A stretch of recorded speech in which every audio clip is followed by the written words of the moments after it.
Hello, and welcome to this quick tutorial. Today I will show you how to enable the Auto Queen feature in live chess games on the Chess.com app. This feature automatically promotes your pawn to a queen when it reaches the last rank, saving you time and making gameplay smoother. First, open the Chess.com app on your Android phone. Tap on the More option at the bottom right corner. From the menu that appears, select Settings. Next, tap on Play to access gameplay-related options. Now, choose Live Games to access Live Play settings. Finally, find the Auto Queen option and turn it on by toggling the switch.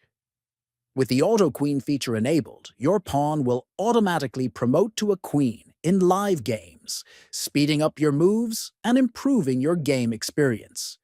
Thank you for watching, and don't forget to like and subscribe for more helpful Chess.com tips.